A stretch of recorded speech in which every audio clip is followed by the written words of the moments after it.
Bab 1241. Tanpa jejak. Dia punya identitas rahasia. Mendengar ini, kepala mereka berdengung dan mereka tidak dapat menahan diri untuk tidak menggigil. Kalau saja orang yang bernama Zhang Baotian ini tidak menghentikan mereka dan memberitahunya tentang hal-hal ini, mereka mungkin akan mendatanginya dan menangani masalah ini dengan tegas. Namun, jika mereka benar-benar melakukan ini, sesuatu mungkin telah terjadi pada mereka. Kawan, terima kasih. Kalau kau tidak memberitahu kami, pasti akan ada masalah. Bukan masalah besar, kalian tidak perlu terlalu bersyukur. Lin Yi itu tidak melakukan kesalahan apapun, tapi kalian bisa bertanya padanya apa yang terjadi. Baiklah, ayo kita ke sana dan lihat dulu. Ini jalan Wang Fujing. Kalau terjadi apa-apa, kita harus segera menanganinya. Baiklah, kalian lanjutkan saja. Kedua polisi itu melaju menuju tempat kejadian perkara. Chen Li dan Wang Yan gembira melihat polisi. Sekarang polisi sudah ada di sini, pasti ada yang membantu mereka. Kawan-kawan polisi, kalian akhirnya sampai di sini. Siapa yang baru saja menelepon polisi? Tanya polisi yang lebih tinggi. Aku, kata Chen Li. Melihat Chen Li berlumuran darah, petugas polisi itu berkata tanpa ekspresi. Ceritakan padaku apa yang terjadi terlebih dahulu. Buahnya dijual seharga 3.000 yuan per 500 gram. Ini jelas penipuan. Menjual 3.000 yuan seharga 500 gram itu penipuan, tanya polisi jangkung itu. Pakaian dan perhiasan mewah itu bisa dengan mudah dijual seharga ratusan ribu yuan. Apakah ini juga termasuk penipuan? Barang mewah memang mahal. Bagaimana bisa disebut penipuan? Chen Li merasa pertanyaan ini agak lucu. Mengapa buah-buahannya tidak bisa dijual dengan harga lebih tinggi jika barang-barang mewah bisa dijual dengan harga lebih tinggi? Tanya polisi itu. Atau, apakah Anda pikir barang-barang luar negeri bisa dijual mahal, tetapi barang-barang dalam negeri tidak?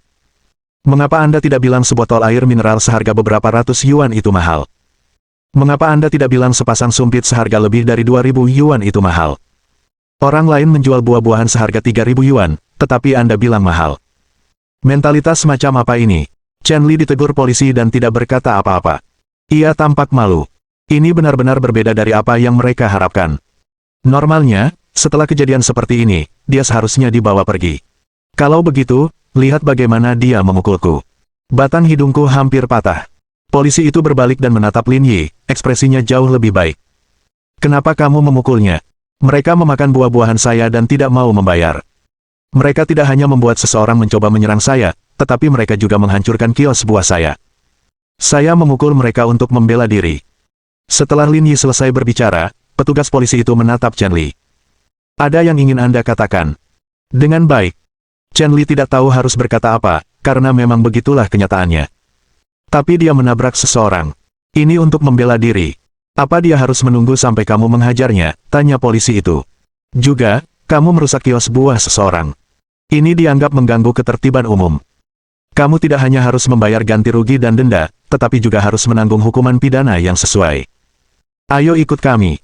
Semua orang tercengang. Merekalah yang menelepon polisi, jadi mengapa akhirnya mereka ditangkap? Pak polisi, yakin tidak salah. Kita ini korbannya. Apa Bapak lihat bagaimana rekan saya dan saya dipukul? Apa Bapak tidak akan berbuat apa-apa, bagaimana saya harus menangani ini? Apa salahnya? Katakan padaku. Jika kamu tidak melakukan gerakan pertama, apakah dia akan memukulmu? Tetapi, tidak ada tapi-tapian. Kalau ada yang mau kamu katakan, sampaikan saja di kantor polisi bersamaku. Masuk ke mobil. Menghadapi polisi yang tak kenal ampun, Chen Li, Wang Yan, dan yang lainnya tak berani bersuara. Mereka masuk ke mobil polisi dengan wajah sedih. Apakah kamu sudah menghitung kerugianmu? Polisi itu menatap Lin Yi dan bertanya. Beratnya sekitar 60 pon, jadi totalnya 180.000 yuan. Tinggalkan saya nomor kartu, saya akan memberitahu keluarga mereka untuk membayar ganti rugi dan mentransfer uang ke kartu Anda. Maaf atas masalah ini. Tidak apa-apa. Itu yang seharusnya kita lakukan, kata polisi itu. Nanti, kami akan menghubungi petugas kebersihan terdekat untuk membersihkan tempat ini. Anda bisa melanjutkan operasional kios Anda. Terima kasih banyak. Setelah diskusi sederhana, polisi masuk ke mobil dan pergi. Adegan dramatis ini membingungkan penonton di sekitarnya. Sekalipun penjual buah itu tidak salah, polisi harus menanganinya karena dia telah memukul pihak lain. Mengapa dia membiarkannya begitu saja? Namun, masalah tersebut sudah selesai, dan tidak ada yang mau memperhatikannya lebih lanjut. Oleh karena itu, mereka semua bubar dan tidak tinggal lama. Tidak lama kemudian, petugas kebersihan di dekat Jalan Wang Fujing datang untuk membersihkan tempat kejadian perkara. Lin Yi berdiri di samping dan mengerti apa yang sedang terjadi. Dalam keadaan normal, meskipun dia tidak melakukan kesalahan apapun, dia tetap harus dibawa kembali ke kantor polisi untuk dimintai keterangan. Lu Beichen mungkin menggunakan wewenangnya untuk membantunya. Selama lebih dari 1 jam setelah kejadian, tidak ada seorang pun yang datang untuk menanyakan buah-buahan tersebut karena mereka semua tahu telah terjadi sesuatu di sana. Terlebih lagi, buah-buahan tersebut dijual dengan harga tinggi, sehingga mereka tidak tertarik. Meski begitu, pada akhirnya, inilah Jalan Wang Fujing, yang selalu dipadati orang yang datang dan pergi. Tak lama kemudian, berita ini pun sirna. Satu demi satu orang datang menanyakan harga buah-buahan. Namun, setelah mendengar harga 3.000 yuan untuk 500 gram, mereka mengerutkan kening dan pergi, sambil melabeli Lin Yi sebagai orang gila. Akibatnya, lebih dari 3 jam telah berlalu, tetapi Lin Yi belum menjual 1 pon pun buah. Dia merasa tempat ini jauh lebih buruk daripada Tangchen kelas 1. Inilah perbedaan antara kualitas dan kuantitas. Meskipun Jalan Wang Fujing dipenuhi banyak orang, mereka datang dari berbagai lapisan masyarakat. Meskipun ada beberapa orang kaya, kebanyakan dari mereka masih rakyat biasa. Daya beli mereka sangat lemah. Berbeda dengan kelas 1 Tangchen, tempat orang kaya tinggal dan membeli beberapa pon buah tanpa ragu. Hal serupa tidak mungkin terjadi di sini. Untungnya, kompensasi sebesar 180.000 yuan telah ditransfer. Ini bisa dianggap sebagai keuntungan terbesar hari itu. Asal dia menjual buah senilai sekitar 100.000 yuan lebih, tahap misi ini akan selesai. Namun, mungkin agak sulit untuk menjual buah sebanyak itu di tempat seperti Jalan Wang Fujing. Dia harus pindah lokasi besok. Berapa harga jual buah-buahan ini? Tepat saat Lin Yi sedang bermain game untuk menghabiskan waktu, dia mendengar seseorang menanyakan harga, tetapi dia tidak menganggapnya serius dan terus memainkan gamenya. Ini karena hampir semua orang di sore hari seperti ini. Mereka langsung pergi setelah mendengar harganya tanpa ada niat untuk membeli. 3.000 yuan untuk sok. Hah, 3.000 yuan untuk 500 gram. Kamu yakin tidak salah bicara? Orang yang berbicara adalah seorang wanita berpenampilan gagah berani. Rambutnya pendek, hanya sebahu. Dia sangat tinggi, tingginya setidaknya 1,75 meter. Wajahnya oval dan indah, dengan fitur-fitur wajah yang indah. Di sampingnya berdiri 2 pria yang memegang lebih dari 10 tas mewah berbagai ukuran. Mereka jelas baru saja kembali berbelanja. Kamu tidak salah dengar. Harganya 3.000 yuan untuk 500 gram. Kalau kamu mau beli, aku akan menimbangnya sekarang. Kalau kamu tidak mau beli, jangan disentuh. Bab 1242. Kebetulan. Apa maksudmu? Kau pikir aku tidak mampu membelinya? Wanita itu berkata dengan dingin. Bukan itu maksudku. Aku hanya takut menyebabkan ketidakbahagiaan, jadi aku tak mau membuang-buang napasku. Wanita itu melirik Lin Yi yang tengah sibuk bermain game, lalu mengamatinya dengan saksama sejenak. Dia memang tampan, tapi alih-alih berjualan buah, dia malah main game di sini. Rasanya ini bukan bisnis yang layak. Terlebih lagi, buahnya dijual seharga 3.000 yuan per 500 gram. Apakah dia benar-benar berpikir bahwa para wanita itu begitu tergila-gila sehingga seseorang akan membayarnya berapapun harganya? Kamu nggak lihat barang-barang yang aku beli. Kamu bahkan nggak bisa baca ekspresi pelanggan. Bagaimana bisa kamu menjalankan bisnis seperti ini, kata wanita itu. Apakah Anda buka untuk bisnis, atau Anda di sini untuk bermain di galeri? Apa yang kau beli? Lin Yi menatap benda di tangan wanita itu. Kau pikir kau kaya hanya karena membeli barang mewah? Bukankah itu cara berpikir yang sangat kasar? Siapa yang kau sebut kasar? Lin Yi. Kalau kamu nggak mau beli apa-apa, cepat pergi. Jangan halangi aku jalanin bisnisku, ya. Sore harinya, ia menjual 1 pon ceri. Lin Yi yang sedang dalam suasana hati yang buruk, sungguh tidak ingin berbasa-basi. Nak, bicaralah dengan lebih sopan. Orang yang berbicara adalah pria lain. Sosoknya hampir sama dengan Lin Yi, dan kulitnya agak gelap. Ia memancarkan aura yang kuat. Awalnya, dia tidak mau bicara, tapi penjual buah ini terus saja bicara. Agak menyebalkan. Apakah aku kurang sopan? Saya tidak mengerti bagaimana Anda bisa dianggap sopan, kata pria itu. Mainkan saja permainanmu dengan patuh. Jangan bicara omong kosong seperti itu. Hati-hati atau aku akan menghancurkan kiosmu. Menghancurkan kiosku. Setelah menghancurkan markas musuh di dalam game, Lin Yi memasukkan kembali ponselnya ke saku. Ayo, ayo, ayo. Cepat hancurkan kiosku. Aku khawatir aku tidak akan bisa menjual apapun. Wanita itu mengerutkan kening pada Lin Yi. Kau pikir kita tidak berani melakukan ini? Bahkan jika aku menghancurkan kiosmu, tidak akan ada yang berani menangkapku. Kau pikir kau siapa? Ayo, lakukan sekarang. Aku akan memandang rendah dirimu jika tidak melakukannya. Lin Yi berdiri di samping. Lebih baik kau hancurkan semuanya. Jangan tinggalkan apapun. Kau tidak perlu mengkhawatirkanku. Ekspresi ketiganya sedikit dingin dan marah. Cao besar, Peng kecil, pergi dan hancurkan kandangnya. Mari kita lihat apa yang bisa dia lakukan padaku, kata wanita itu. Aku tidak sabar lagi. Setelah mengumpat, mereka berdua meletakkan barang-barang di tangan mereka dan bergegas menghampiri dengan marah. Apa yang sedang kamu lakukan? Tepat saat mereka berdua hendak menyerang, mereka tiba-tiba mendengar teriakan dari tidak jauh. Beberapa di antara mereka berbalik dan menyadari bahwa orang-orang yang berteriak itu sebenarnya adalah dua orang polisi. Sial, itu mereka. Lin Yi mengenali dua orang yang berlari menghampirinya. Mereka adalah dua petugas polisi yang menolongnya tadi siang. Dia tidak menganggap ini kebetulan. Mereka mungkin tahu tentang situasinya dan telah berjaga-jaga di sini. Jika tidak, mereka tidak akan bergegas datang tepat waktu. Meskipun kalian semua punya niat baik, kalian menunda rencanaku. Melihat polisi datang, mereka berdua berhenti bersamaan. Apa yang sedang kamu lakukan? Polisi itu berlari kecil menghampiri dan menginterogasi mereka bertiga. Dia menjual buahnya seharga 3.000 yuan per 500 gram. Lagi pula, dia bicaranya sangat gegabah, jadi terjadilah konflik. Saat melihat polisi, ekspresi wanita itu tenang saat dia dengan tenang menjelaskan seluruh prosesnya. Harganya sudah jelas. Mereka bebas menjualnya setinggi yang dia mau. Kalau kamu tidak mau beli, kamu bisa pergi. Kenapa kamu malah menyalahkan orang lain? Apa kamu marah karena harganya tidak sesuai dengan yang kamu inginkan? Polisi juga keras kepala. Mereka sama sekali tidak peduli pada wanita itu dan malah menegurnya dengan senang hati. Apa yang kau bicarakan? Apa kau tidak mau ikut campur? Wanita itu juga marah dan membantah. Jangan bicara soal harganya. Ini jalan Wang Fujing. Secara logika, dia seharusnya tidak bisa membuka kios di sini. Kalian tidak bisa mengeluh kepada saya tentang hal-hal seperti itu. Jika kalian keberatan, kalian bisa melaporkannya ke Biro Perindustrian dan Perdagangan. Saya punya tugas sendiri. Jangan khawatir. Bukan cuma aku yang akan melaporkannya, tapi aku juga akan melaporkanmu. Apapun. Polisi itu menunjukkan nomor kerjanya. Tulis saja.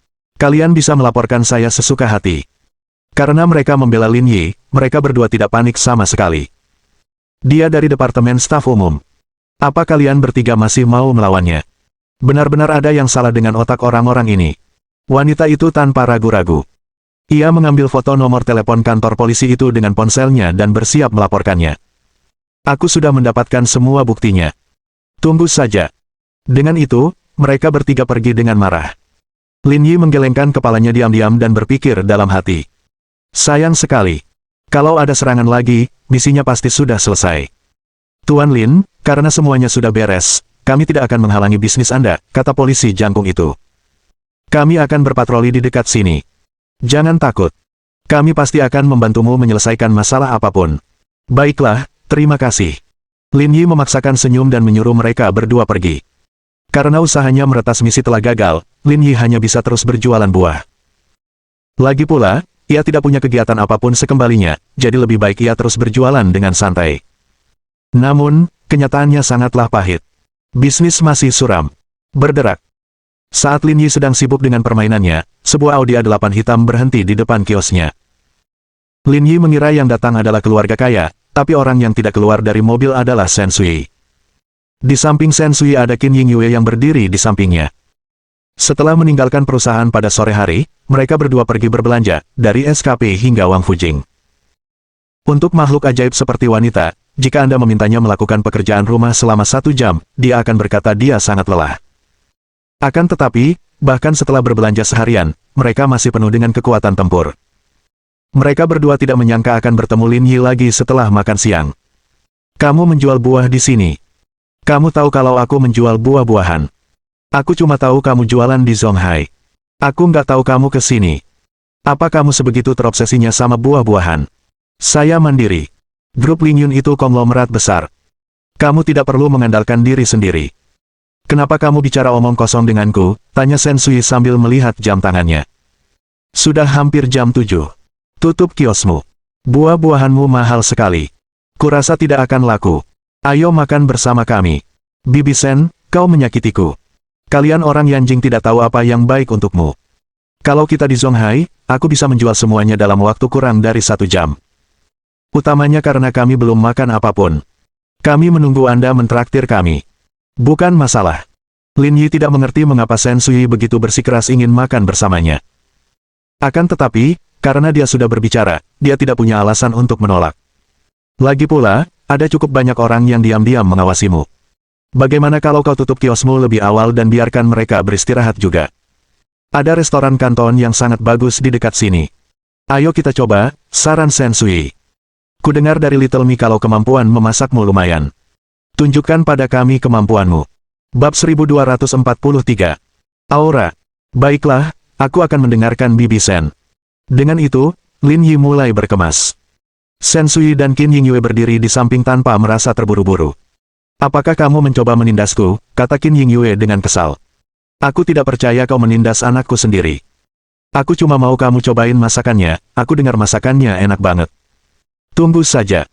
Kalau suatu hari nanti aku bertemu Little Mi, aku akan menyuruhnya memasak untukku juga.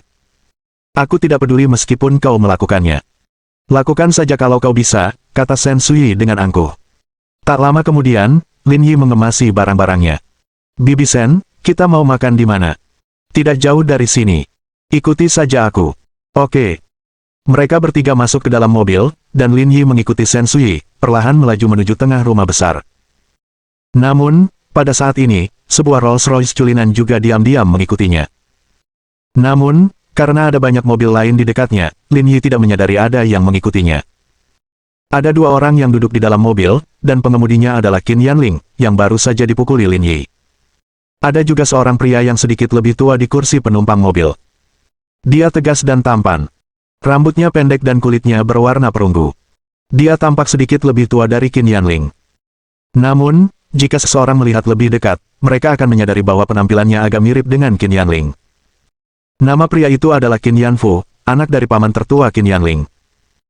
Ia juga kakak laki-laki Qin Yanling dan pernah menjadi anggota tim 4 Brigade Pengawal Pusat. Ia pernah bertugas di tim 4 selama 8 tahun. Kemudian, ia pensiun dari Brigade Garda Pusat karena harus mengurus bisnis keluarganya. Dapat dikatakan bahwa keluarga Qin, yang sempat merosot saat itu, masih mampu mempertahankan statusnya saat ini hanya karena Qin Yanfu. Setelah 8 tahun mengabdi di tim 4 Brigade Garda Pusat, Qin Yanfu telah memberikan banyak kontribusi, yang juga menjamin status keluarga Qin saat ini. Oleh karena itu, dalam hal kekuasaan, dia beberapa tingkat lebih kuat dari Qin Yanling. Orang itu pasti Lin Yi. Qin Yanfu memegang sebatang rokok dan bertanya dengan suara rendah. Qin Yanling, yang sedang mengemudi, mengangguk. Brigade Garda Pusat mengorganisir kampanye rekrutmen nasional. Seharusnya dia ada di sini untuk ini, tapi aku tidak menyangka akan melihatnya berjualan buah di sini. Meskipun ekspresinya tenang, kata-katanya dipenuhi dengan kemarahan tak berujung. Terakhir kali, dia benar-benar malu. Dia ingin berdebat dengan Lu Beichen tentang masalah ini, tetapi dia tidak menyangka malah diabaikan. Lu Beichen jelas-jelas menutupi Lin Yi. Baiklah, tenanglah, kata Qin Yanfu. Tujuan kita hari ini adalah membawa Bibi kembali. Mari kita kesampingkan masalah Lin Yi untuk saat ini. Meski begitu, ketiganya yang bersama membuat kami sulit bertindak. Qin Yanfu menurunkan kaca jendela dan membuang abu rokoknya. Lin Yi tidak masalah. Jika kita tidak menemukan kesempatan, kita akan menghadapinya sebagaimana mestinya. Kekhawatiran utamanya adalah Shen Sui tidak mudah dihadapi. Dengan status keluarga Liang saat ini, tidak ada yang bisa menekan mereka kecuali keluarga Lu. Jika dia ikut campur dengan paksa, kita mungkin akan mendapat masalah. Dia nona muda tertua keluarga Liang. Beraninya dia ikut campur dalam urusan keluarga Qin kita. Apa dia punya hak untuk melakukan ini? Memang benar, tapi kita lihat saja nanti. Qin Yanfu membuang puntung rokoknya dan menutup jendela. Ikuti baik-baik. Keberadaan bibi kita sulit ditemukan. Kalau kali ini kau kehilangan dia, akan sulit menemukannya lagi. Mengerti? Mereka bertiga berkeliling sebentar sebelum masuk ke tempat parkir dan naik lift ke lantai 6. Ini adalah ruang makan kantor pos. Sekarang waktunya makan, semua orang sudah berkumpul di sini. Suasananya bisa dibilang luar biasa ramai. Di bawah pimpinan Shen Sui, mereka bertiga tiba di sebuah restoran bernama Guangdong Haihui. Dekorasi di sekelilingnya sangat indah dan suasananya sempurna. Ada lebih dari 10 orang yang menunggu di luar. Lin Yi punya kesan tentang tempat ini. Sepertinya ini jaringan restoran nasional. Ada beberapa di Zonghai, dan rasanya lumayan. Sepertinya kita terlambat. Ada begitu banyak orang di sini, jadi kita mungkin harus menunggu lama, kata Lin Yi. Akulah yang membawamu ke sini. Apa kau tidak tahu siapa aku? Tanya Shen Sui dengan dingin. Lin Yi mendecakkan bibirnya. Aura ini memang berbeda. Nyonya, ada berapa orang yang bersama Anda? Pelayan di pintu masuk bertanya. Banyak sekali kita. Halo, ini kartu tamu yang Anda terima. Pelayan menyerahkan kartu bernomor 49. Masih ada 12 tamu lagi di depan Anda. Mohon tunggu dengan sabar. Saya anggota klub Anda. Saya yakin Anda sudah memesan kamar. Keanggotaan. Pelayan itu tertegun dan mengamati Shen Sui dari ujung kepala sampai ujung kaki. Dia tampak bingung. Halo, Bu, boleh saya lihat kartu anggota Anda? Di sini. Shen Sui sudah siap. Setelah memastikan tidak ada masalah dengan kartu anggota, ekspresi pelayan itu menjadi lebih sopan. Halo, Bu. Silakan ikuti saya. Oke. Lin Yi mengerutkan bibirnya dan mengingatkan dirinya sendiri bahwa calon ibu mertuanya tetaplah yang terbaik. Dibandingkan dengannya, dia jauh lebih rendah. Apa yang terjadi? Tepat ketika mereka bertiga hendak memasuki toko, mereka tiba-tiba mendengar teriakan. Bukankah kamu bilang tidak ada kursi lagi di dalam? Kita semua menunggu di sini. Kenapa kamu membiarkan mereka masuk duluan? Seorang pria berkacamata yang beratnya lebih dari 200 pon berteriak. Halo Pak, wanita ini anggota toko kami. Dia punya akses ke ruang privat di restoran kami. Keanggotaan. Siapa yang kau bohongi? Aku sudah beberapa kali ke sini. Manajermu bilang tidak ada anggota di Guangdong Haihui. Bagaimana kau bisa mendapatkannya? Yah, keanggotaan kami tidak dijual ke publik. Keanggotaan kami sebagian besar diberikan sebagai hadiah. Hadiah? Kapan kamu akan membagikannya? Bisakah aku menggunakannya di seluruh negeri? Aku sering pergi dalam perjalanan bisnis untuk mentraktir orang. Ini bukan hadiah acak. Anda harus memiliki status tertentu untuk mendapatkan kartu keanggotaan di toko kami, kata pelayan itu. Itulah mengapa kartu ini tidak diedarkan ke publik. Pelayan itu tidak yakin apakah penjelasan ini bisa diterima. Lagi pula, ini juga pertama kalinya dia menerima tamu VIP. Kalian meremehkanku. Pria berkacamata itu menunjuk dan berteriak. Gaji tahunan saya lebih dari 1 juta yuan, dan Anda malah membicarakan status dengan saya. Apa ada yang salah dengan mata Anda? Dengan baik. Pelayan itu tercengang. Ia tidak tahu bagaimana harus membantah, tetapi ia tidak bisa berpura-pura kesal kalau ia membuat pelanggan tidak senang. Shen Sui membuka tasnya dan mengeluarkan kartu namanya. Saya Shen Sui, Presiden Huarun Group, senang bertemu Anda. Hah, Ketua Grup Huarun. Pria berkacamata itu tercengang. Maksudmu grup Huarun yang sama yang berlokasi di Jalan Huixing? Ya, itu dia. Halo, Presiden Shen, saya. Saat berbicara, pria berkacamata itu mengulurkan tangannya, tetapi Shen Sui menarik tangannya dan mengambil kembali kartu nama itu, tidak memberinya kesempatan untuk menyelesaikan ucapannya. Bisakah aku masuk sekarang? Lin Yi terdiam. Aura ini luar biasa. Bab 1244. Perlindungan Qin Yingyue. Pria berkacamata itu dengan canggung menarik tangannya dan berkata sambil tersenyum. Tentu saja. Jaga dirimu, Presiden Shen. Shen Sui berbalik dan berkata kepada pelayan. Ayo masuk. Baiklah, silakan ikuti aku.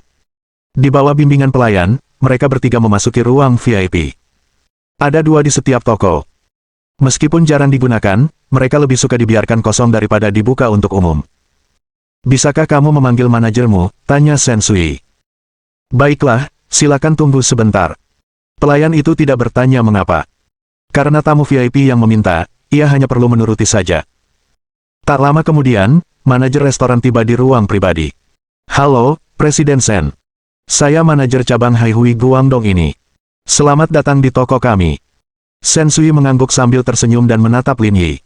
Saya punya koki di sini yang ingin dia memasak beberapa hidangan. Bolehkah saya meminjam dapur Anda? Tentu saja. Itu bukan masalah. Sebagai seorang manajer, dia tahu betul jenis identitas yang dimiliki orang-orang dengan kartu anggota di Huaxia. Meskipun permintaan ini sedikit berlebihan, dia tidak punya hak untuk menolak. Sudah waktunya bagimu untuk menunjukkan kemampuanmu, kata Shen Sui menatap Lin Yi. Kamu mau makan apa? Aku akan menyiapkannya sekarang. Ayam kung pao, ayam potong putih, dan lobster panggang dengan sup, kamu bisa menyiapkan ketiganya dulu. 11 pesan lauk lainnya dari menu. Baiklah, aku akan pergi ke dapur untuk memeriksanya. Oke. Di bawah pimpinan manajer, Lin Yi pergi ke dapur. Tuan Wang, kesampingkan dulu pekerjaanmu, ada sesuatu yang ingin kukatakan padamu. Manajer tur memanggil. Seorang pria parubaya berusia 40-an meletakkan peralatan makannya dan berjalan menuju Lin Yi dan pria lainnya. Nama pria parubaya itu adalah Wang Jincai, dan dia adalah kepala koki restoran ini. Apa itu? Anak muda ini diajak salah satu anggota kami ke restoran. Dia ingin menggunakan dapur untuk menyiapkan beberapa hidangan. Kupikir aku harus memberitahumu. Memasak. Ini bukan tempat untukmu berlatih. Jika orang biasa yang mengajukan permintaan seperti itu, Wang Jincai pasti akan memarahi mereka balik. Namun, karena pihak lainnya adalah anggota toko, situasinya berbeda. Tidak banyak orang di Yanjing yang memiliki kartu anggota, jadi dia tidak mampu menyinggung mereka. Namun, dapur ini sudah lama berada di bawah kendalinya. Seorang asing yang tiba-tiba meminta untuk memasak di sini melanggar aturan yang telah ditetapkan, sehingga ia terpaksa menolak secara tidak langsung. Ini bukan cuma latihan. Saya dengar dari seorang pelanggan kalau kemampuan memasak orang ini lumayan bagus, jadi saya ingin dia menunjukkan bakatnya. Makanya saya bawa dia ke sini. Sekalipun keahliannya bagus, masakannya mungkin hanya setingkat masakan rumahan dan mungkin tidak memenuhi standar kita. Bagaimana kalau kamu kembali dan bilang saja aku yang akan memasaknya, 11 saja yang berusaha, dan aku jamin mereka akan puas dengan makanannya. Para koki memiliki aturan mereka sendiri dan sangat teritorial. Tanpa izin dari koki, tidak seorang pun akan diizinkan memasak di sini. Saya benar-benar tidak bisa berbuat apa-apa. Pelanggan sudah mengajukan permintaan seperti itu. Beranikah saya menolaknya, kata manajer itu sambil tersenyum getir. Dia juga mengerti maksud Wang Jincai, tetapi karena masalahnya sudah sampai pada titik ini, tidak ada seorang pun yang bisa berbuat apa-apa. Wang Jincai mengerutkan kening dan menatap Lin Yi lagi. Baiklah, dia bisa memasak di sini. Kalau begitu, aku serahkan padamu. Tentu. Setelah memberikan instruksi, manajer itu berbalik dan pergi. Wang Jincai menatap Lin Yi dan berkata, kamu mau masak apa? Aku akan minta seseorang menyiapkannya untukmu. Ayam kung pao, ayam potong putih, lobster panggang dengan sup. Harus diakui, Shen Sui sangat memperhatikan kesehatannya. Meskipun semua hidangan ini berbahan dasar daging, kandungan lemaknya rendah, sehingga cocok untuk dikonsumsi saat diet. Pergi dan siapkan bahan-bahannya, kata Wang Jincai kepada muridnya. Namun, ia tampak tidak terlalu gelisah. Ia tampak seperti sedang menunggu tontonan yang bagus. Petugas di bawah sangat efisien. Dalam beberapa menit, mereka telah menyiapkan semua bahan yang dibutuhkan. Lin Yi menyingsingkan lengan bajunya, menyiapkan wajan, memanaskan minyak, lalu menambahkan daun bawang, bawang putih, dan cabai kering ke dalam wajan untuk menumisnya. Tunggu sebentar, bagaimana kamu memasak hidangan ini? Kamu tidak tahu kalau ayam kung pao harus digoreng. Metodemu adalah yang terbaru. Cara paling tradisional tidak perlu digoreng. Hah? Maksudmu kamu mau rasa yang lebih autentik? Ini tradisi lama Yanjing. Kalian punya restoran di Yanjing, tapi kalian bahkan tidak tahu ini. Tidak ada seorang pun yang pernah menemukan kesalahan pada ayam kung pao saya, kata Wang Jincai dengan percaya diri. Murid-murid di belakangnya juga tertawa sambil memasak, seolah-olah mereka mengejek ketidaktahuan Lin Yi. Tuannya adalah seseorang yang pernah memenangkan penghargaan perunggu di kompetisi Chef King. Siapakah pemuda ini yang berani menudingnya? Itu karena kamu belum pernah bertemu dengan pengunjung yang pemilih. Bersamaan dengan itu, daun bawang, bawang putih, dan cabai kering di dalam panci ditumis. Lin Yi memasukkan potongan dada ayam ke dalam panci dan menumis semuanya. Ia menambahkan mentimun, wortel, dan kacang tanah, lalu melanjutkan memasaknya. Keahliannya dalam memasak membuat semua orang di dapur terkejut. Sepertinya dia bukan orang baru. Dia cukup terampil. Setelah sekitar setengah menit, Lin Yi mulai mengaduk sup, akhirnya, ia memasak semuanya di dalam panci dan memanaskannya. Akhirnya, ia menambahkan sedikit cuka dan hidangannya pun selesai. Melihat ayam kung pao buatan Lin Yi yang tak hanya menarik dilihat namun juga harum dan lezat, semua orang di dapur saling bertukar pandang. Belum lagi rasanya, tampilannya saja sudah sangat menggugah selera. Jangan lihat, kamu bisa mencobanya dengan sumpit, kata Lin Yi kepada Wang Jincai. Kalau begitu aku tidak akan berdiri dalam upacara denganmu. Wang Jincai menggigitnya dengan sumpit dan matanya berbinar. Asam, manis, pedas, dan asin. Rasanya berlapis-lapis. Dagingnya tidak terlalu matang atau kering. Rasa pedasnya pas. Rasanya benar-benar enak. Bagaimana rasanya dibandingkan dengan masakanmu? Memang lebih enak dari punyaku. Ada rasa tradisional Yanjing di dalamnya. Wang Jincai menatap Lin Yi dan tersenyum canggung. Anak muda, di mana kamu belajar keterampilanmu? Aku sudah bekerja lebih dari 20 tahun, tapi keterampilanku tidak sebaik milikmu. Saya sepenuhnya otodidak. Saya tidak bisa bilang saya sangat terampil. Saya hanya punya sedikit bakat. Jika kamu bisa memasak dengan baik meskipun otodidak, maka bakatmu sungguh luar biasa. Wang Jincai tersenyum meminta maaf dan berkata, ayo, ayo, ayo. Masih ada 2 hidangan lagi. Tunjukkan juga padaku agar aku bisa mempelajari teknikmu. Tentu saja. Lin Yi sedang memasak di dapur, dan Shen Sui dan Qin Yingyue sedang mengobrol di ruang pribadi. Kamu keterlaluan. Seharusnya kamu pesan 1 saja. Kenapa kamu pesan 3 hidangan, kata Qin Yingyue. Bukankah ini semua hidangan favoritmu? Biarkan dia menunjukkan keahliannya. Tapi dia berjualan buah sepanjang sore. Dia pasti kelelahan. Untungnya, kamu tidak berada di sisinya selama ini. Kalau tidak, kamu pasti sudah memanjakannya, kata Shen Sui. Apa susahnya masak 3 hidangan? Lagi pula, dia kan anakmu. Bukankah wajar kalau laki-laki memasak untuk ibunya? Dia harus menanggungnya meskipun lelah. Bab 1245. Identitas terungkap. Qin Yingyue tidak mengatakan apapun lagi. Sudah bertahun-tahun mereka berpisah. Impian setiap orang tua adalah bisa mencicipi masakan putra mereka. Hal ini membawa kebahagiaan dan kenyamanan yang luar biasa bagi mereka. Saat memikirkan hal itu, mata Qin Yingyue berkaca-kaca. Untungnya aku tidak menangis tadi. Qin Yingyue mengeluarkan tisu dan menyeka matanya. Tapi aku tidak membesarkannya. Aku tidak nyaman makan makanan ini. Apa maksudmu kau tidak membesarkannya? Tanya Shen Sui. Kaulah yang memberinya kehidupan. Itulah kebaikan terbesar yang pernah kau tunjukkan. Tak ada yang lebih layak menyantap masakannya selain dirimu. Qin Yingyue menyeka air matanya. Ini tidak sesederhana yang kau bayangkan. Kamu sudah bersama Lin Jingsan selama bertahun-tahun. Kenapa kamu tidak meniru kekejamannya? Kamu masih sangat sentimental. Ada apa denganmu? Ada hal-hal yang tidak kamu mengerti. Shen Sui menyesap tehnya dan tidak mengatakan apapun lagi. Qin Yingyue adalah orang yang cerdas, jadi dia tidak perlu menjelaskannya. Dia akan menemukan jawabannya secara perlahan jika diberi waktu. Dia benar-benar tidak bisa membujuknya lebih jauh dari ini. Tanpa mengalaminya secara pribadi, dia tidak dapat berempati dengan situasi temannya. Baiklah, cepat hapus air matamu. Lin Yi akan segera datang. Kalau dia melihatmu menangis di sini, apa yang akan dia pikirkan? Aku akan memberitahunya kalau ada sesuatu yang masuk ke mataku. Anakmu itu pintar sekali. Apa kau pikir kau bisa membodohinya? Tanya Shen Sui. Tapi itulah kelebihannya.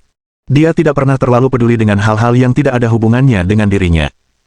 Tepat saat mereka berdua sedang berbicara, suara pelayan datang dari luar pintu. Qin Yingyue buru-buru menyeka air matanya agar tidak terlihat. Tak lama kemudian, pelayan datang membawa piring-piring. Kelihatannya lumayan enak. Shen Sui mengangguk puas. Lalu, ia mengambil sepotong ayam untuk Qin Yingyue. Cobalah. Masakan Chef Lin memang bukan sesuatu yang bisa dicicipi orang biasa. Qin Yingyue menggigitnya dan menyadari bahwa makanan itu benar-benar lezat. Shen Sui tidak dapat memahami kepuasan dalam hatinya, tetapi dia sangat cemburu. Itu karena pada ulang tahun Liang Chunxiao yang ke-50, Liang Ruoxu menepuk dadanya dan berkata akan menyiapkan pesta untuknya. Beberapa saat kemudian, ia hampir membakar dapur. Sementara itu, makanan pertama yang dibuat Lin Yi untuk Qin Yingyue sungguh lezat. Mengapa perbedaan hasilnya begitu besar? Memang lezat. Karena dia tidak akrab dengan Qin Yingyue, Lin Yi tidak banyak bicara dan hanya tersenyum. Ini adalah pertama kalinya Shen Sui mencicipi masakan Lin Yi. Sebelumnya, dia hanya mendengar dari Liang Ruoxu di telepon bahwa makanan Lin Yi lezat. Akhirnya dia mencicipinya hari ini. Rasanya memang lumayan. Dia bahkan makan setengah mangkuk nasi lebih banyak dari biasanya. Mereka bertiga makan malam selama lebih dari 1 jam.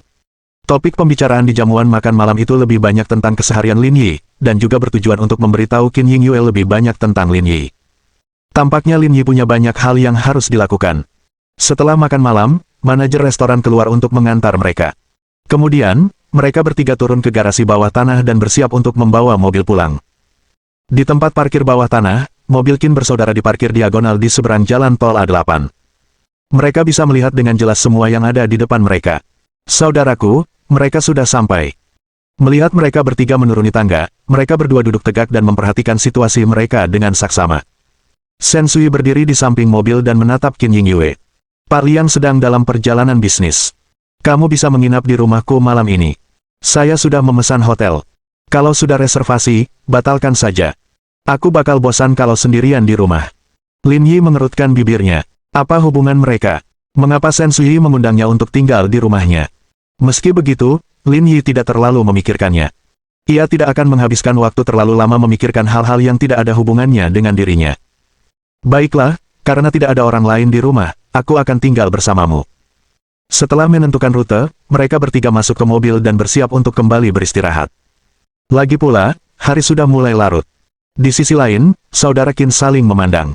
Kak, situasinya sepertinya tidak baik. Bibi akan menginap di rumah Shen Sui malam ini. Bisakah kita menunggu lebih lama lagi? Qin Yanfu terdiam beberapa detik. Ayo kita bergerak sekarang. Tidak perlu menunggu lebih lama lagi. Kita tidak bisa meremehkan Bibi. Dia bisa saja pergi kapan saja. Pada saat yang sama, Lin Yi melaju menuju pintu keluar garasi bawah tanah. Namun, tidak lama setelah dia keluar, dia melihat sebuah Rolls-Royce culinan menghalangi jalannya. Awalnya, Lin Yi tidak terlalu memikirkannya. Ia mengira pihak lain akan segera pergi, tetapi setelah menunggu lebih dari 10 detik, ia menyadari bahwa pihak lain tidak melakukan apa-apa. Sepertinya mereka sengaja berhenti di sana untuk menghalangi jalan. Apakah itu dia? Lin Yi sedikit terkejut melihat pengemudi itu. Dia segera mengenali Qin Yanling. Apakah bajingan ini di sini untuk membalas dendam? Sambil bergumam lirih, Lin Yi membuka pintu mobil dan keluar. Pada saat yang sama, saudara Qin keluar dari mobil. Mereka berdiri berhadapan dengan Lin Yi. Kau benar-benar lupa rasa sakitnya setelah sembuh. Sudah berapa lama sejak kau dipukuli, tapi kau sudah ingin membalas dendam padaku. Qin Yanling menatap Lin Yi dengan dingin. Lebih baik kau pergi saja. Aku tidak datang ke sini hari ini untukmu. Sebenarnya dia ingin sekali memanfaatkan kesempatan ini untuk membalas dendam, tetapi karena kedudukan Lin Yi sebagai ketua tim 1, dia tidak berani bertindak gegabah. Oleh karena itu, kecuali benar-benar diperlukan, Qin Yanling tidak akan bergerak. Kamu tidak di sini untukku. Kata-kata ini semakin mengejutkan Lin Yi. Kalau mereka tidak ada di sini untuknya, tidak ada alasan bagi mereka untuk memblokir jalan. Memikirkan hal ini, Lin Yi punya firasat buruk. Hanya ada 2 mobil di sini. Kalau bukan untuknya, mungkinkah ada untuk Bibi Shen? Itu tampaknya bahkan lebih mustahil. Dia adalah menantu perempuan tertua dari keluarga Liang dan kepala grup Huarun. Tidak masalah siapa mereka, karena tidak ada seorang pun yang berani menyentuhnya. Sekalipun ada alasan yang sah, mereka akan menghadapi pihak lain secara terbuka. Mereka tidak akan menggunakan pendekatan radikal seperti itu. Lagi pula, keluarga Qin tidak sebodoh itu. Pada saat ini, Shen Sui dan Qin Yingyue, yang menyadari ada sesuatu yang salah, juga keluar dari mobil. Melihat orang yang berdiri di hadapan mereka adalah Qin Yanfu dan Qin Yanling, ekspresi Qin Yingyue berubah drastis. Dia tahu betul bahwa mereka ada di sini untuknya. Bibi, lama tidak bertemu. Ekspresi Lin Yi membeku saat mendengar ini. Tubuhnya membeku di tempat, seolah-olah ia telah membatu. Bulu kuduknya berdiri, seolah dia mendengar sesuatu yang menakutkan. Sebelumnya, dia telah mendengar dari Shen Sui dan Liang Ruoxu bahwa nama ibu kandungnya adalah Qin Yingyue. Dia adalah putri ketiga keluarga Qin di Yanjing. Sebenarnya, Qin Yanling adalah sepupunya. Karena ibu kandungnya adalah bibinya.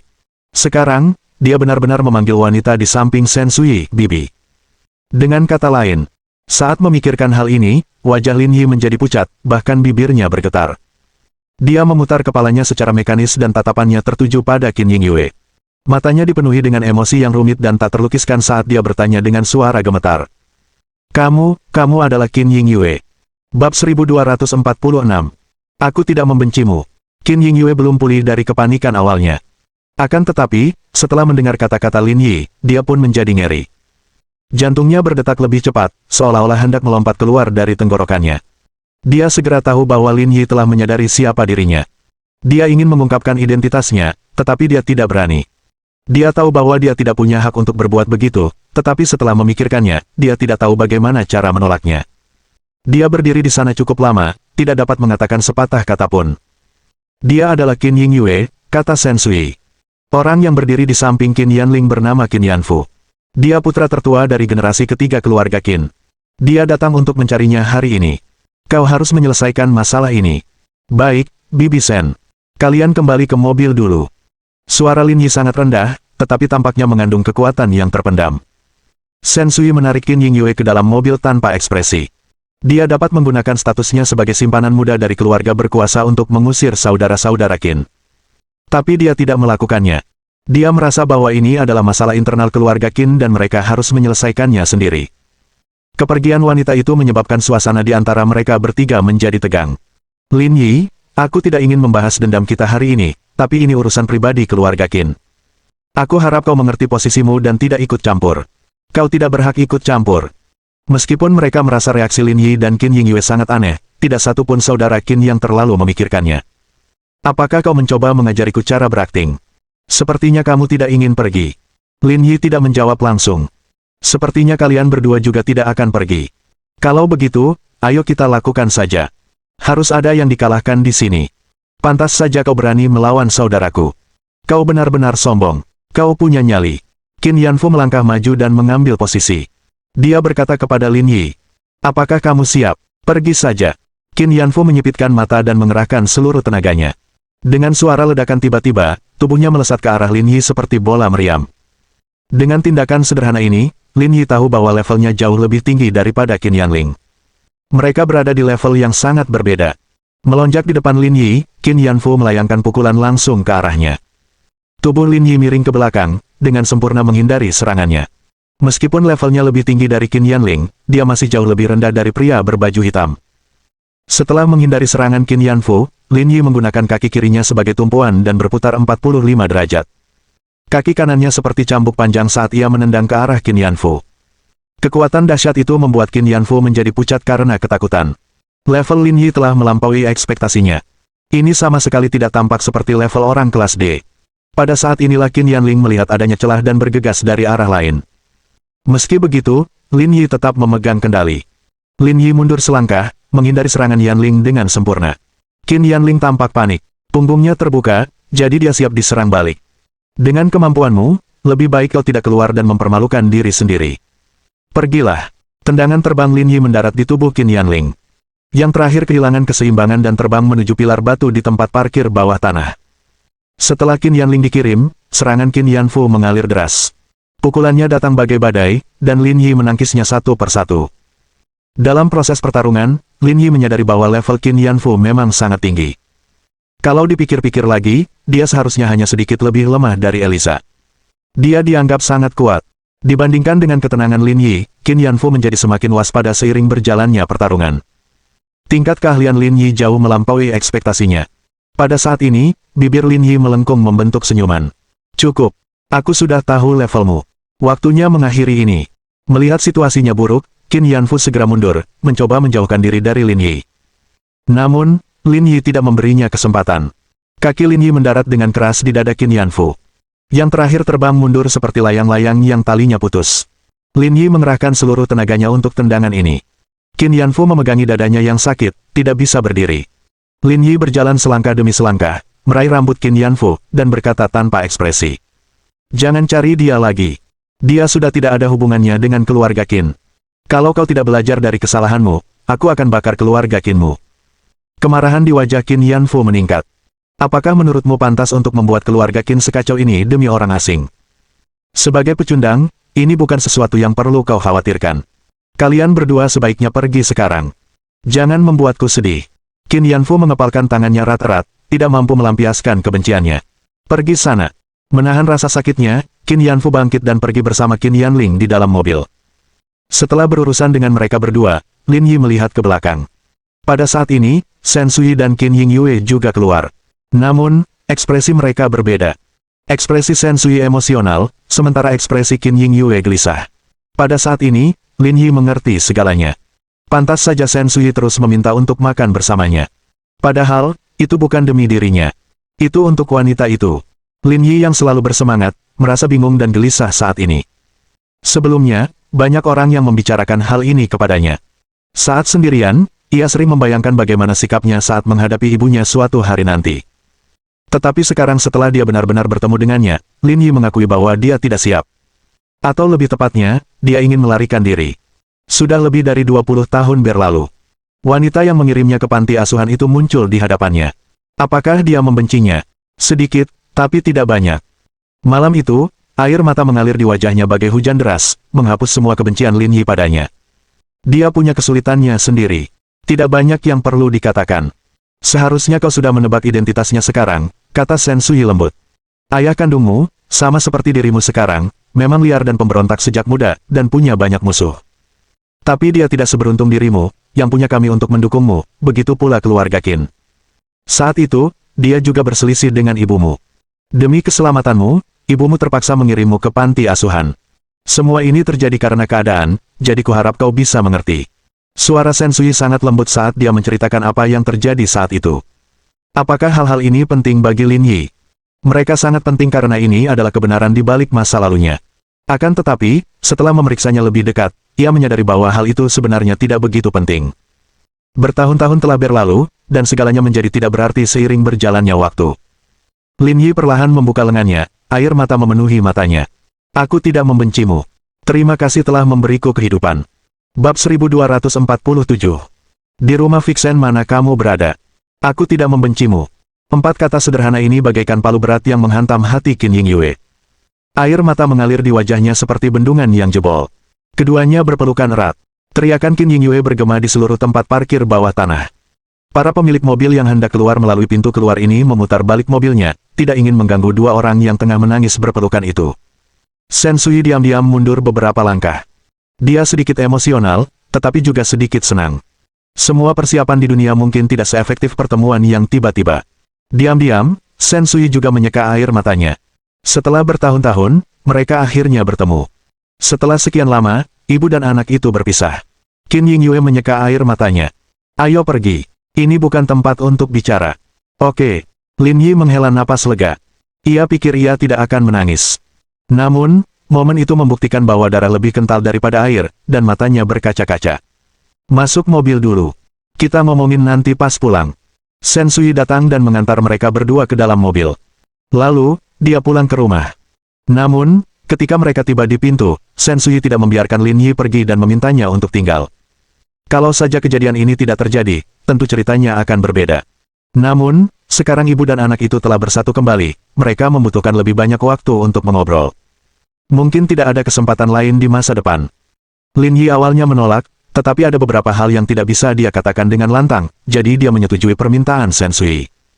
Rumah Sensui tidak kecil, luasnya sekitar 200 meter persegi.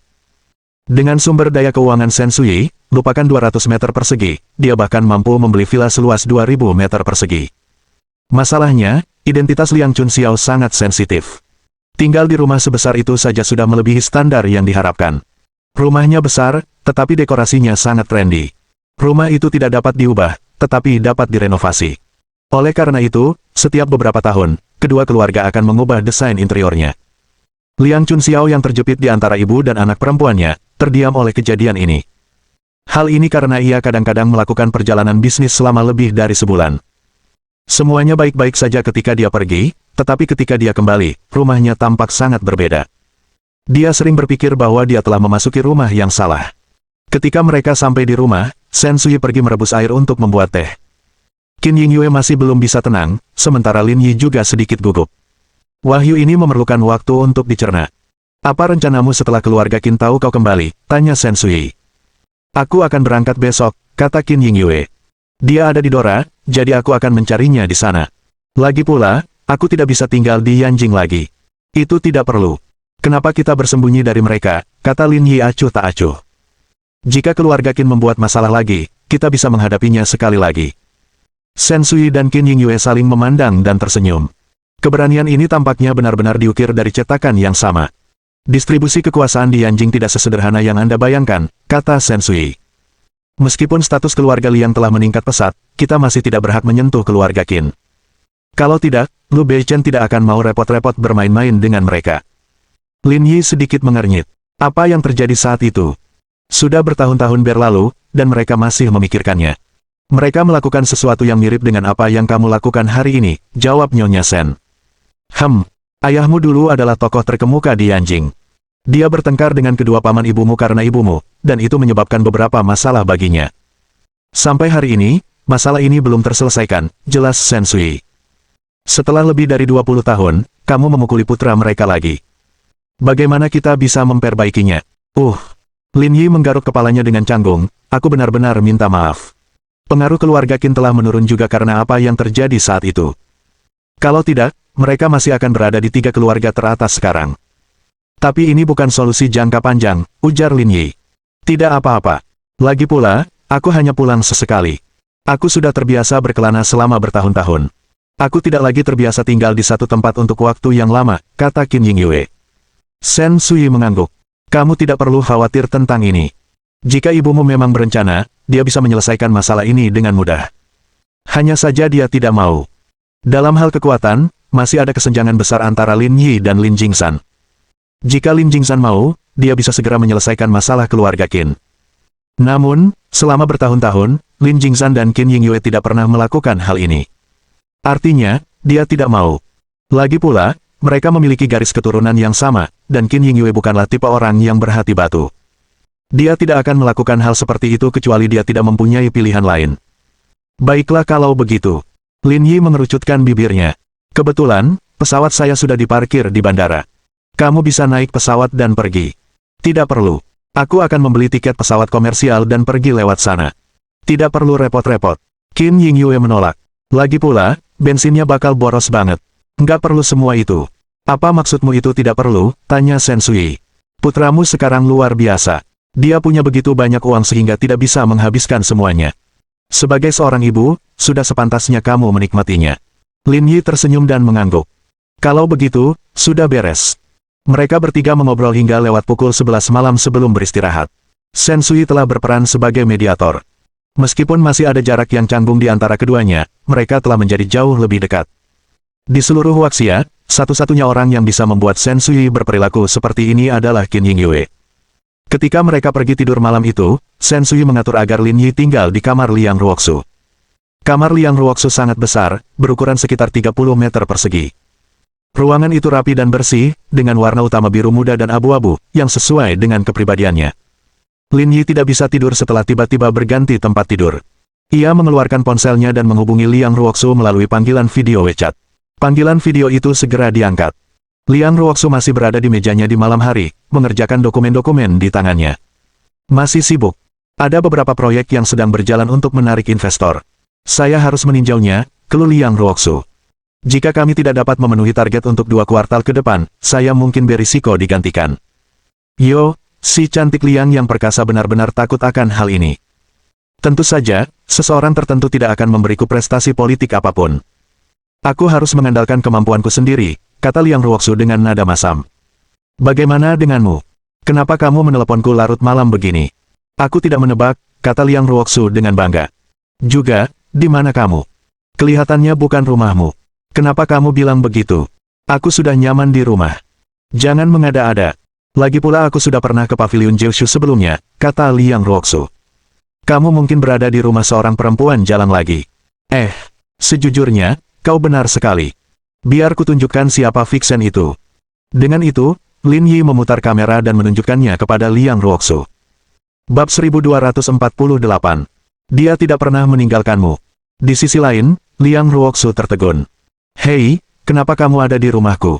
Dan juga di kamarku. Ini rumahmu. Lin Yi tersenyum. Aku cuma di rumah cewek murahan. Wajah Liang Ruoxu memerah. Ia tertegun dan malu. Katakan padaku, mengapa kamu ada di rumahku? Lin Yi tidak menyembunyikan apapun dan menceritakan kepada Liang Ruoxu apa yang telah terjadi. Sebab meskipun dia tidak mengatakannya, tidak akan lama sebelum dia mengetahuinya. Lagi pula, jika dia tidak mengatakan apa-apa, dia tidak akan punya cara untuk menjelaskan masalah ini. Dia tidak dapat memberitahu bahwa ayahnya sedang dalam perjalanan bisnis dan ibunya membawanya kembali ke rumah. Tidak peduli bagaimana dia melihatnya, itu akan tampak salah. Setelah mengetahui kebenaran masalah ini, Liang Ruoxu tertegun cukup lama. Kemudian, ia menyelidiki. Bagaimana perasaanmu saat ini? Aku tidak terlalu emosional saat ini, kata Lin Yi, aku merasa cukup puas. Pada akhirnya, kalian sudah tidak bertemu selama lebih dari 20 tahun. Jangan bilang tidak ada rasa canggung sama sekali. Saya yakin ada, tapi tidak separah yang Anda kira. Ini adalah sesuatu yang tidak diharapkan Lin Yi. Dia tidak pernah menyangka pertemuan mereka kali ini akan begitu damai. Bagaimana dengan rencanamu ke depan? Bagaimana rencanamu untuk hubungan ini? Tanya Liang Ruoxu dengan khawatir. Aku tidak memikirkan apa yang akan terjadi selanjutnya. Dia punya hidupnya sendiri, dan aku punya hidupku sendiri. Tidak ada tumpang tindih dalam lintasan hidup kami, jadi itu tidak akan terlalu berpengaruh pada kami. Benar. Liang Ruoxu mengangguk dan menghela napas berat. Setelah bertahun-tahun, debu telah mengendap. Kurasa ini cukup bagus. Lin Yi mengangguk dan tidak mengatakan apapun lagi. Oh ya, ngomong-ngomong, kenapa kamu ada di Yanjing? Aku ada urusan di Brigade Pengawal Pusat, jadi aku datang ke sini, kata Lin Yi. Juga, saya perlu berjualan buah-buahan dan sebagainya. Bisakah Anda merekomendasikan tempat untuk saya? Saya butuh tempat yang banyak orang kayanya. Tempat yang pendapatannya setara dengan kelas ekonomi Tanchen First Class bisa jadi pilihan. Setelah berjualan buah-buahan di Jalan Wang Fujing sehari, ia hanya menjual 500 gram buah. Lin Yi sudah menyerah pada tempat itu dan bersiap pindah ke tempat lain. Biarkan aku berpikir. Liang Ruoxu berpikir sejenak. Kamu bisa pergi ke Triumph City. Itu salah satu kawasan perumahan termahal yang muncul dalam beberapa tahun terakhir. 1. 11 akan menelepon besok dan membantumu mendapatkan tempat agar petugas penegak hukum kota tidak menangkapmu. Terima kasih, Sekretaris Liang. Cek, jangan bicara sembarangan padaku, kata Liang Ruoxu memutar matanya. Ngomong-ngomong, aku peringatkan kamu. Kamu boleh tidur di kamarku, tapi jangan sentuh barang-barangku. Kenapa? Apa kamu punya rahasia? Lin Yi turun dari tempat tidur. Kalau begitu, aku harus benar-benar menemukannya. Liang Ruoxu berteriak, akan kubunuh kau. Kalau kau berani bergerak, aku akan memberimu pelajaran saat kita kembali ke Zonghai. Mengapa saya harus takut akan hal itu? Cek, lihat saja. Itu cuma celana dalamku dan barang-barangku. Aku tidak takut. Melihat bahwa dia tidak bisa menghentikan Lin Yi, Liang Ruoxu tidak peduli lagi. Semuanya, cuma celana dalam. Kalau begitu, aku nggak akan lihat. Apa maksudmu? Saya tidak tertarik. Kamu nggak tertarik lagi sama celana dalamku. Kenapa? Apa kamu nggak tertarik lagi sama aku? Hah? Kau sendiri yang tidak ingin aku melihatnya. Sekarang aku tidak melihat, kau malah bilang aku tidak tertarik padamu. Standar ganda macam apa ini? Enyahlah, enyahlah, enyahlah. Kaulah yang berstandar ganda. Kata Liang Ruoxu, sudah malam. Cepat tidur. Aku masih ada dokumen yang harus dibaca. Kalau begitu, kamu juga harus tidur lebih awal. Jangan begadang. Oke. Aku janji tidur sebelum tengah malam. Setelah menutup telepon, Lin Yi tidak melakukan apapun lagi. Dia juga tidak memikirkan pakaian dalam yang Liang Ruoxu tinggalkan di rumah. Hanya mereka yang mengenakannya yang disebut pakaian dalam. Selebihnya, mereka hanyalah beberapa potong kain. Jika dia benar-benar ingin melihatnya, dia bisa pergi menemui Liang Ruoxu saja. Tidak ada gunanya berfantasi tentang itu. Keesokan paginya, pada pukul 7 pagi, Lin Yi mendengar suara berdenting. Ketika dia terbangun, dia menyadari kedua wanita itu telah bangun untuk memasak.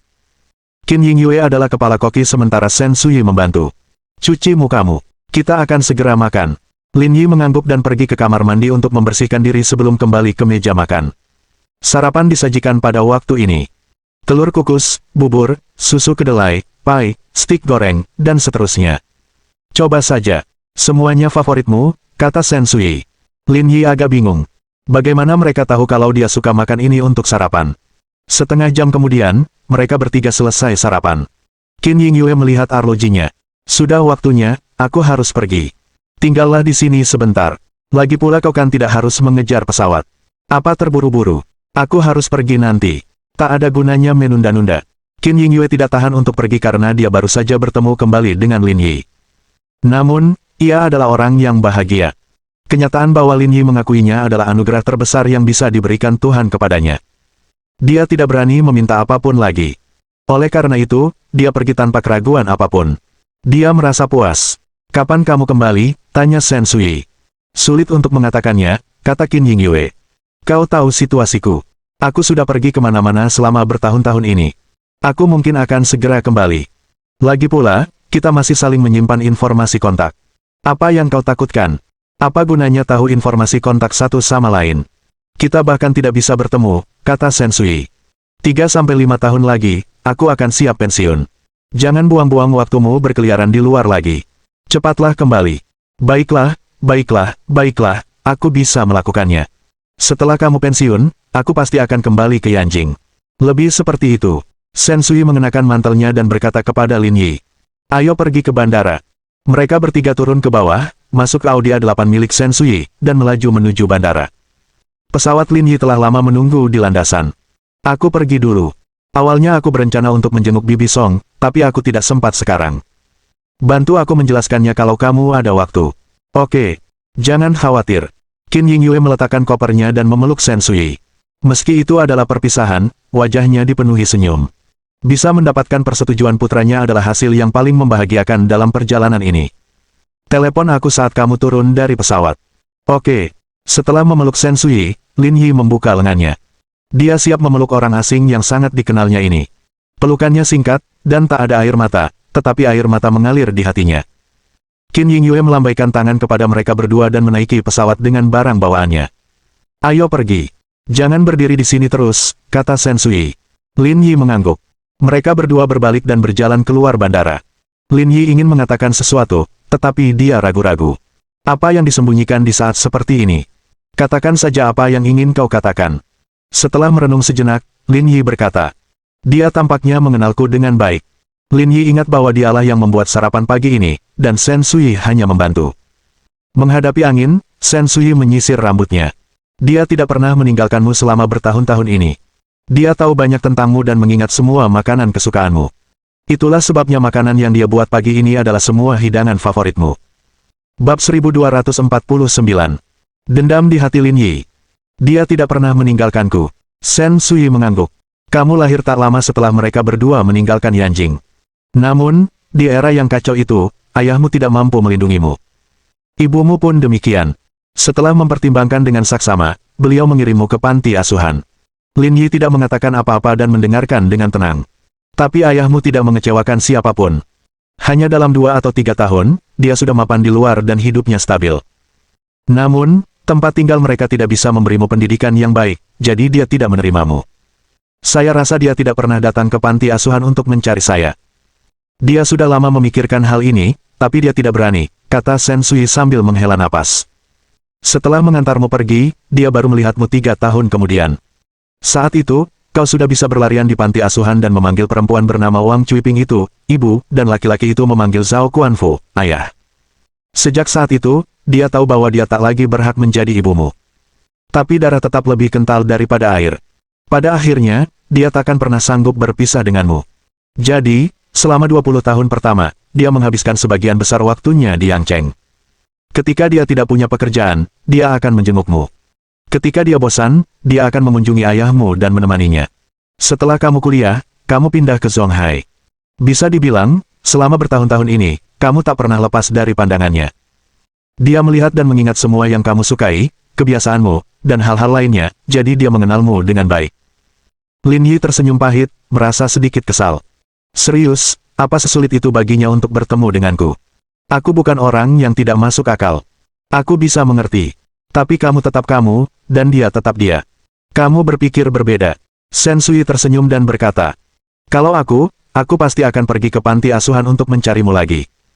Aku tidak akan terlalu memikirkannya, tapi dia tidak bisa melakukannya. Dia orang paling lembut yang pernah kutemui.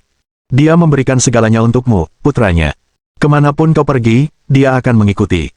Meskipun dia ibu kandungmu, dia tidak berani berharap kau akan mengenalinya. Tapi surga masih baik padanya. Kebetulan yang luar biasa itu terjadi. Kalau tidak, kalian mungkin tidak akan pernah bertemu. Jadi, kami biarkan saja alam berjalan sebagaimana mestinya. Lin Yi menarik napas dalam-dalam. Akhirnya semuanya baik-baik saja. Memang, generasi tua bilang takdir seseorang sudah ditentukan. Karena sudah diatur, kita harus belajar menerima baik dan buruk. Sensui menatap Lin Yi. Meskipun dia tidak membesarkanmu, aku tetap merasa dia adalah ibu yang hebat. Saya mengerti. Sensui tersenyum penuh arti. Karena kau sudah memahami prinsip-prinsip ini, aku tidak akan bicara lagi. Hidup harus terus berjalan. Orang yang memulainya haruslah yang menghancurkannya. Aku sudah lama mengurus kalian berdua. Sudah saatnya aku pensiun setelah aku berhasil. Terima kasih, Bibi Sen. Anak bodoh, kata Sensui sambil tersenyum, tetapi dia tahu bahwa Lin Yi masih menyimpan dendam di hatinya. Bukan karena Qin Yingyue, tetapi karena ayahnya yang belum pernah ia temui sebelumnya. Jika tidak, dia tidak akan menghindar untuk menyebut nama itu dalam pembicaraan ini. Kring kring kring. Saat itu, ponsel Lin Yi berdering. Ternyata itu panggilan dari Jiang Qing. Saudara Lin, sidang sudah dimulai. Di mana Saudara Lin? Saya sedang mengirim seseorang ke bandara, saya baru saja selesai bekerja dan saya sedang bergegas kembali sekarang. Cepat datang. Orang-orang yang datang kali ini cukup hebat. Cepat datang dan lihat apakah ada yang cocok untuk bergabung dengan timmu. Biarkan Qiu Yuluo dan Ning Che memilih dulu. Kita semua berada di pihak yang sama. Tidak perlu perlakuan khusus. Pokoknya, kamu juga harus ikut campur. Bos Liu masih menunggumu. Jangan khawatir, aku akan datang sekarang. Setelah itu, Lin Yi menutup telepon dan berjalan ke tempat parkir bersama Sensui. Apakah Brigade Garda Pusat memanggilmu? Lin Yi mengangguk. Hari ini hari pertama persidangan. Mereka ingin aku datang dan melihatnya. Kalau begitu, kau tak perlu mengantarku. Cepat kerjakan tugasmu. Tidak apa-apa. Biar aku antar ke kantor. Sensui tidak lagi berdiri hormat pada Lin Yi dan bersiap masuk ke mobil dan pergi. Namun, pada saat ini, sebuah Rolls-Royce culinan berhenti di depan mereka. Lin Yi melirik mobil itu, dan dia tahu itu milik Qin Yanling. Keduanya terpaku di tanah, tak bergerak. Mereka tahu keluarga Qin telah tiba. Pintu mobil terbuka. Selain Qin Yanfu dan Qin Yanling, ada juga seorang pria di tengah yang keluar dari mobil. Pria parubaya itu berpakaian sangat formal. Ia mengenakan setelan jas biru, kemeja putih, dan sepatu kulit hitam. Ia tampak seperti sedang menghadiri acara penting. Tatapan mata Sensui tertuju padanya dan dia mengenali siapa dia. Putra tertua dari generasi kedua keluarga Qin, Qin Yinglong. Dia juga paman biologis Lin Yi. Namun, mereka masih belum tahu tentang hubungan antara Lin Yi dan Qin Yingyue. Karena apa yang terjadi tadi malam, keluarga Qin menduga bahwa Qin Yingyue mungkin akan mencoba meninggalkan Yanjing dengan cepat, jadi mereka bergegas. Sebaliknya, mereka hanya menemukan Sensui dan Lin Yi di sini. Mereka menduga mereka mungkin sudah terlambat. Apakah Qin Yingyue sudah pergi? Qin Yinglong bertanya. Dia sudah pergi. Sensui, apa maksudmu? Kau tahu apa yang terjadi antara dia dan kita? Keluarga Liang tidak perlu ikut campur. Kau keterlaluan, saudara Qin, jangan menghinaku. Kita sudah berteman bertahun-tahun. Apa aku tidak boleh menyambutnya di Yanjing? Tentu saja tidak terlalu banyak, tapi kenapa kamu menghentikan mereka? Bukan aku yang menghentikan mereka. Lin Yi lah yang melakukannya. Lagi pula, aku perempuan. Aku tidak punya kemampuan untuk menghentikan mereka. Tatapan Qin Yinglong tertuju pada Lin Yi. Kau sudah berkali-kali melawan keluarga Qin kami. Apa kau pikir kami tidak bisa berbuat apa-apa padamu karena kau dilindungi oleh tetua Lu? Aku tidak tahu kenapa kau mencarinya, tapi kuharap ini sudah cukup. Tak ada gunanya, kata Lin Yi pelan. Qin Yinglong mengangkat alisnya, wajahnya menunjukkan kemarahan. Kau pikir kau siapa? Beraninya kau ikut campur dalam urusan keluarga Qin kami. Kalau keluarga Qinmu memang sehebat itu, kenapa kau berjingkat-jingkat di sekitar Bibi Sen dan aku? Kenapa kau tidak menyerang kami saja? Saat aku menunjukkan bahwa kemampuanmu lebih rendah dari kami, kau malah menunjuk kami dan mengoceh. Apa gunanya semua itu? Sudut mulut Lin Yi melengkung membentuk senyum menggoda. Sangat memalukan bagi para pejabat yang telah gugur dan kaisar terakhir untuk terus melakukan hal seperti ini selamanya. Lin Yi menunjuk Qin Yanling dan Qin Yanfu. Latih mereka lebih sering kalau ada waktu. Apapun yang terjadi, kalian harus mengandalkan kekuatan untuk membuktikan kata-kata kalian. Tak ada gunanya hanya bicara besar. Bab 1250. Tebak siapa yang aku temui. Qin Yanling yang tidak sabar bergegas menuju Lin Yi tetapi dihentikan oleh Qin Yinglong. Qin Yanling menjadi tenang dan menghentikan langkahnya. Dia juga tahu bahwa dia bukan tandingan Lin Yi. Sekarang bukan saatnya untuk gegabah. Selangkah demi selangkah, Qin Yinglong berjalan menuju Lin Yi. Anak muda, kau punya nyali. Aku, Qin Yinglong, sudah di sini, tapi kau masih berani bicara seperti ini. Apa kau pikir aku tidak berani bertindak karena Sensui ada di sini? Aku tidak berniat bergantung pada orang lain. Lin Yi menggerakkan pergelangan tangannya. Kalau kau mau membela mereka, lakukan saja. Lagi pula, tidak ada orang lain di sini. Saudara Qin, kamu sudah dewasa. Statusmu tidak akan menguntungkanmu untuk menyerang junior, kata Sensui sambil tersenyum. Dia merusak rencana keluarga Qin kita. Bukankah aku seharusnya ikut campur dalam masalah ini? Kita boleh ikut campur, tapi biarkan generasi muda menyelesaikan urusan mereka sendiri. Kalian tidak perlu melakukan apapun, kata Sensui. Bagaimanapun juga, kau adalah tokoh terkenal di kota Yanjing. Kalau kau ikut campur urusan junior mereka, kau akan malu. Sepertinya kau salah paham. Ini bukan masalah generasi muda. Melainkan, ini masalah seluruh keluarga Qin.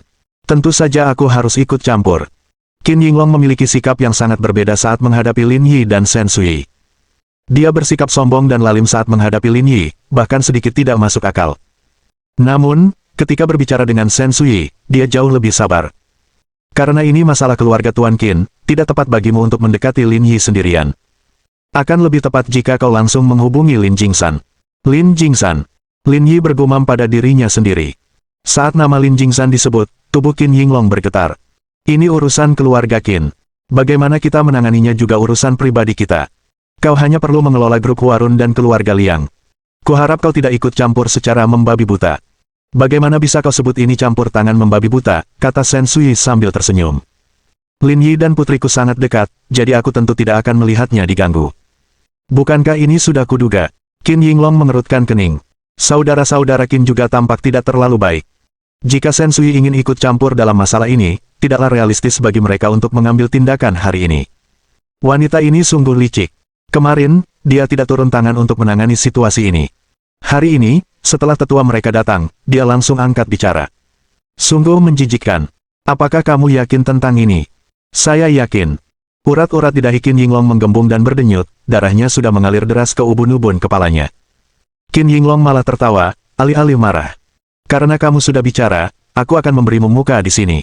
Setelah itu, Qin Yinglong menatap Lin Yi dan mengulurkan tangannya. Mari kita seperti teman setelah bertengkar. Mari berjabat tangan.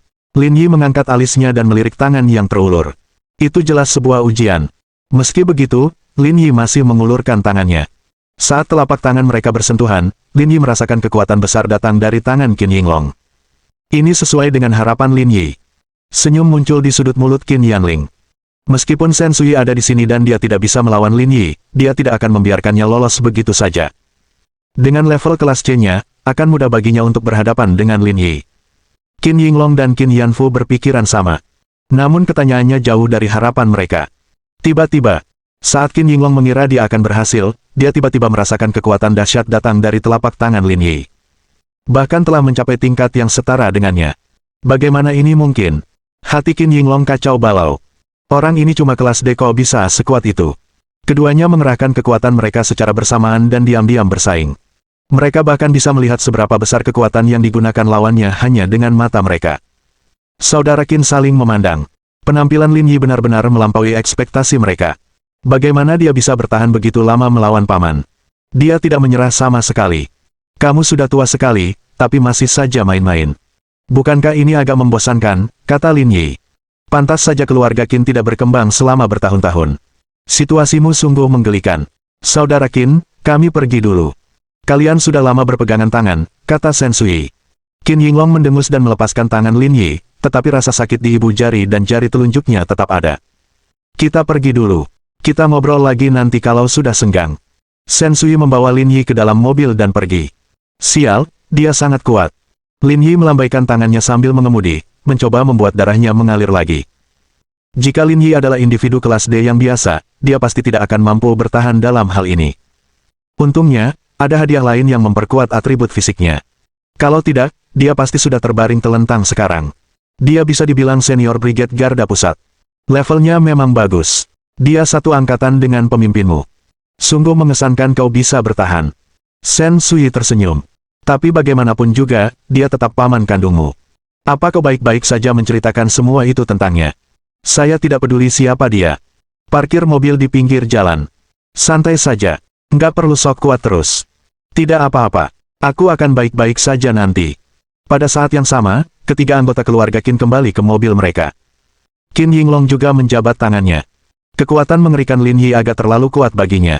Ayah, apa yang terjadi barusan? Apa dia berhasil bertahan? Dia tidak hanya bertahan. Kekuatannya cukup signifikan dan jauh melampaui kelas D, wajar saja kalian berdua kalah darinya.